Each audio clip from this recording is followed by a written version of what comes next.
tout ce que je suis dans une infinie douceur. En fait, qu'est-ce que je peux t'en tirer? Qu'est-ce que je peux t'en vouloir et demander finalement pour combler quelque chose en moi qui est déjà plein?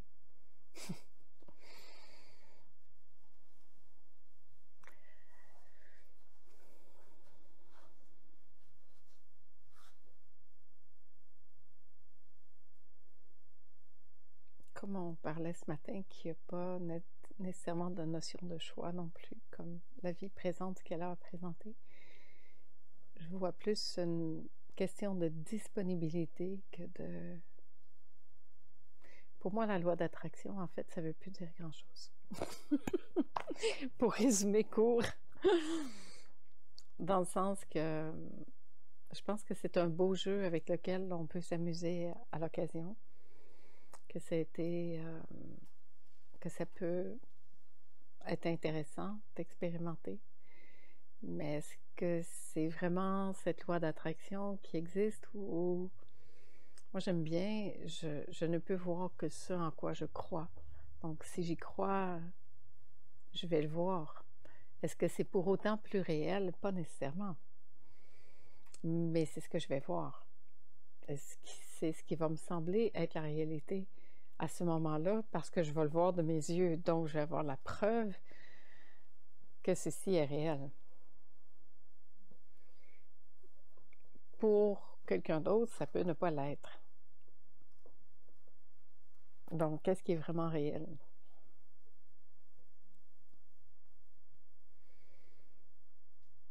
Et puis, c'est même une drôle d'idée quand on y pense de cette loi d'attraction, non? C'est comme si ce qu'on avait en ce moment n'était pas assez ou...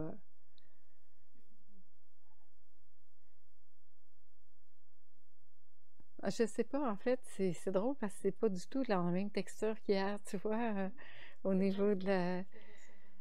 Ça passe pas de la même façon, là, ici, maintenant. Et que peut-être accidentellement, ben si ça correspond à ma fréquence, ça va me permettre de le voir facilement. Mais si ça correspond pas à ma fréquence, puis que ce que je suis en train de demander, en fait, j'ai peur, ben c'est ma peur qui se manifeste. Qu'est-ce qui se manifeste? Et accidentellement, oui, ça peut arriver. Et ça peut être une bonne nouvelle, comme ça peut être un piège, parce que comme ça marchait une fois, on voudrait que ça fonctionne encore une deuxième fois, puis une troisième fois. Mais là, ça ne le fait pas nécessairement dans le sens où moi, je voudrais que ça l'aille. Mais en fait, ça répond toujours. Mais ça répond à... Je pense pas que ça répond à ce qu'on demande comme avec ce qu'on sent par rapport à ça. Mais... je sais pas, c'est une mode qui est là, qui est très intense, hein, et auquel beaucoup de gens ont accroché parce que c'est enfin mon rêve peut être réalisé. Mais c'est quoi mon plus grand rêve réellement?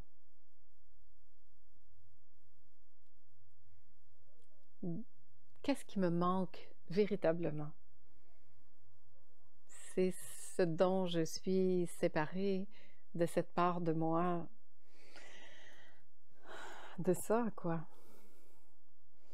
Toute séparation vient de là. Et c'est pas une voiture, un voyage, un amoureux, une amoureuse, qui va venir combler ça. Ça va venir temporairement combler ça, mais ce vide intérieur, il va toujours rester. Parce que la recherche véritable, c'est pas quelque chose ou quelqu'un qui va se manifester à l'extérieur, qui peut être bienvenu aussi, mais c'est là que ça se passe. Alors, je peux avoir tout l'objet de ma manifestation, mais rester complètement dans cette insatisfaction de finalement, c'est pas, peut-être pas véritablement ça que je manquais ou que je cherchais. Mais ce qui m'intéresse davantage maintenant, c'est ce qui reste. Et ça peut jouer avec tout ce qui passe, mais que l'attention soit pas sur ce qui passe, qui semble m'amener ce bien-être-là, mais sur ce bien-être-là qui est là, indépendamment de ce qui peut passer, là, que ce soit agréable ou désagréable, ou peu importe. Qu'est-ce qui reste? Qu'est-ce qui ne change jamais?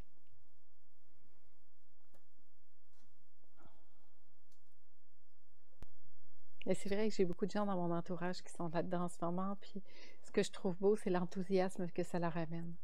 Et ça, je rends hommage à ça.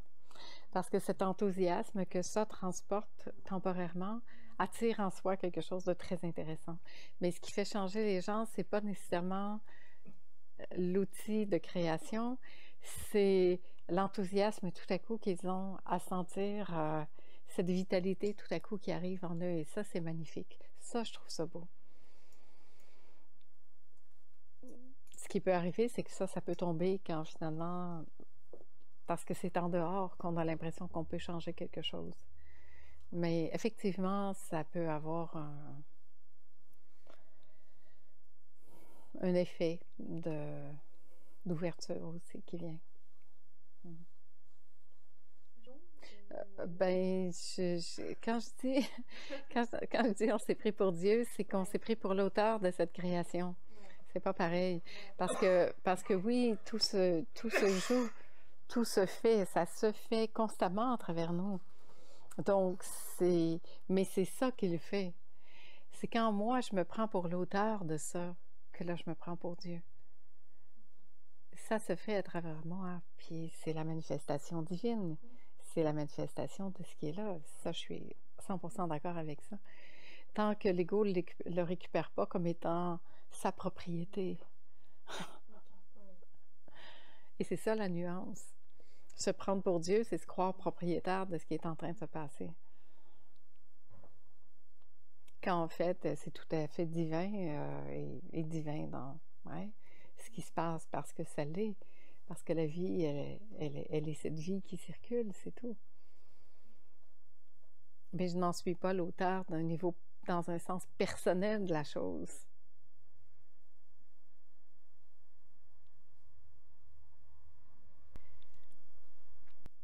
C'est là.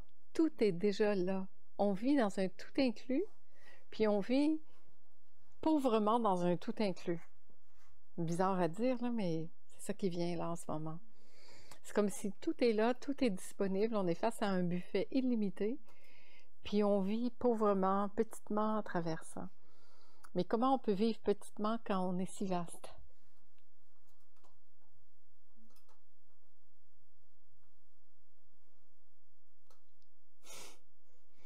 Alors, c'est plus ma propriété, c'est plus là que ça se passe de façon je, mais dans le sens que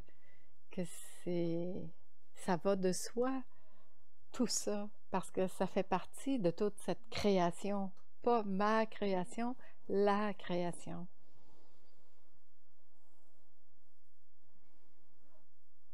Et c'est en ce sens que je peux pas dire il y a ni bien ni mal, tout est là. Comment je pourrais dire que ceci est bien ou ceci est mal, comme on parlait tout à l'heure? C'est comme cela est. La qualification que moi je peux avoir de ça ou la case dans laquelle je vais le mettre, c'est toujours ça qui va le faire.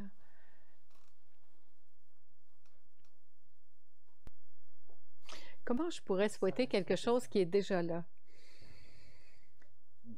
Autre chose. Qu'est-ce qui est déjà là? Ouais. Parce que ce qui est là est parfait tel qu'il est, puisque c'est ça qui est là.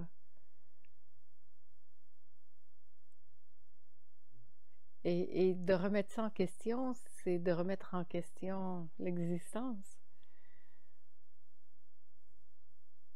Autant d'un sens que de l'autre, hein. Pour moi, c'est vraiment ni bien ni mal d'un côté ou de l'autre, c'est pareil. Dans tout mon militantisme, j'ai vécu de simplicité volontaire quelques années. Et c'était devenu une religion pour moi presque. Puis aujourd'hui, j'ai envie d'abondance à volonté. Mais ça aussi, est-ce que c'est mieux, est-ce que c'est pire? Mais en fait, j'ai plus envie d'aller dans la privation. C'est comme toute une conscience qu'on a eue pendant longtemps, très souffrir un peu, manquer. Non, ouais, voyons donc, c'est comme... On peut-tu remettre ça aussi en question? Et ni aller, ni tendre vers là, ni tendre vers là, mais voir que tout ça, c'est déjà là dans le manifester. Qu'est-ce que j'ai à manifester d'autre que ce qui est déjà dans toute sa magnificence, sa manifestation? D'autre que d'ouvrir mes yeux à voir ce qui est là. Et à enlever toute croyance au jugement aussi par rapport à ça. Qu'est-ce qu'il y a de mal à être confortable et de vivre dans des choses qui nous font plaisir?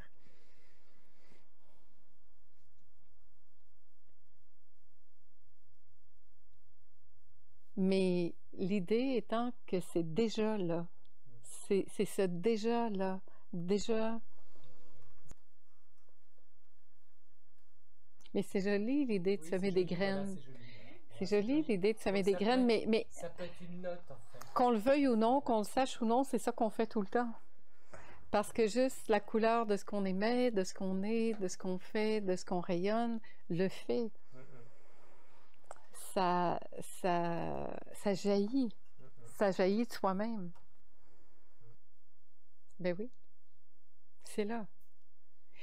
C'est vraiment ce qu'on avait touché dans le Limousin, ce tout inclus. Tu sais, c'est... Puis j'aime ça parce que là, les 2 voyages qu'on fait, c'est des formules tout inclus.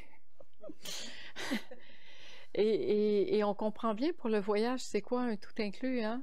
Ça veut dire qu'on va au buffet, on se prend à manger, on se prend à boire, on va chercher une serviette, on va... Finalement, tout est accessible tout le temps. Et moi, finalement, ça faisait des années que je n'étais pas allée. Puis il y a 5 ans, je suis allée dans un tout inclus. J'ai adoré ça. Je me disais, mais c'est vraiment ça. C'est une belle expérience de vie de te promener les mains libres. Puis de dire, oui, je voudrais un verre, oui, je voudrais ça, oui, je voudrais ça. Puis c'est là, c'est naturel. C'est dans notre nature. C'est naturel, cet échange-là. C'est naturel que les choses soient là quand on en a besoin. C'est là. Quand ça fait oui, ça fait oui. Quel que soit ce qui est là qui fait oui, quand ça fait oui, toute la vie va faire en sorte, c'est comme un terrain qu'on défriche. Aussitôt que le terrain est défriché, labouré, il y a quelque chose qui va arriver, même si on plante rien. Parce que la vie, elle est comme ça, elle pousse partout. Alors, c'est vrai que depuis 1 an, j'ai beaucoup joué avec cette idée du tout inclus, puis ça fait revisiter toute cette simplicité volontaire. De voir qu'est-ce qui choisit de se limiter quand, dans le fond, tout est déjà là. Et qu'est-ce qui pourrait me rendre avide de tout avoir et posséder quand tout est déjà là de façon tout à fait libre?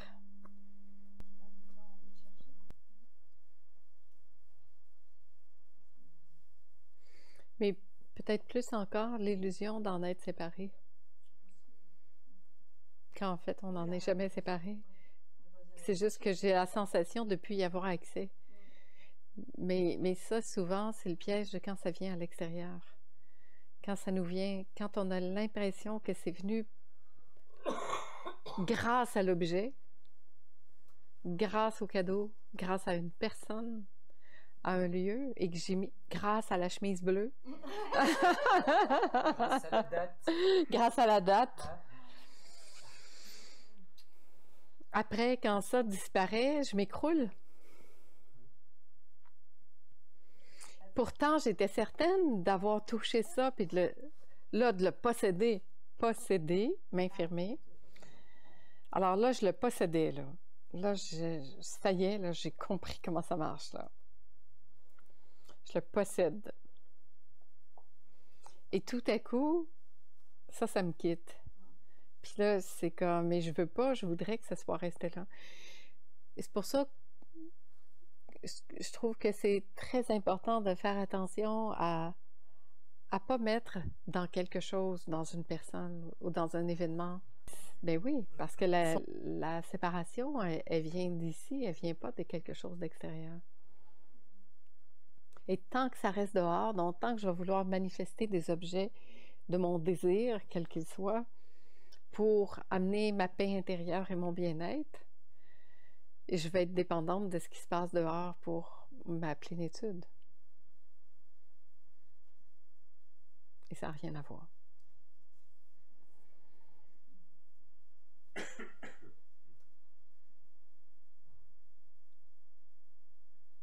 Ça ne veut pas dire que si je perds quelque chose ou quelqu'un, je n'aurai pas de peine, mais je vais avoir cette tristesse momentanée de ce qui est en train de se vivre, pas de toute une histoire qui est rattachée à ça. Parce que la tristesse, ça se passe ici, maintenant. Et quand je perds quelqu'un, c'est normal d'être triste. C'est pas, non, c'est pas spirituel. C'est quoi cette idée-là? C'est quand tu perds quelqu'un, t'es triste. Mais t'es triste là, dans l'instant, parce que c'est l'émotion qui est là, ici, maintenant. Puis vraiment, quand il n'y a pas d'histoire d'attacher à ça ou de « je voudrais que ce soit autrement », bien, il y a que ça qui est libre là. Puis la seconde d'après, ça se peut que ce soit encore triste, mais quelques secondes plus tard, ça va se transformer. Il n'y a rien ni personne qui peut mieux savoir que nous ce qui est bon pour nous. Et il est temps d'arrêter de mettre à l'extérieur ça, pour voir que c'est pas là. Et c'est en ce sens-là que ce que je dis, c'est pas si important que ça. C'est ce que ça permet de soulever en vous qui est important. Vous ne prenez pas les paroles pour ce qu'elles sont dites, mais pour ce qu'elles font vibrer ici, qui demandent à être vues et à être retournées.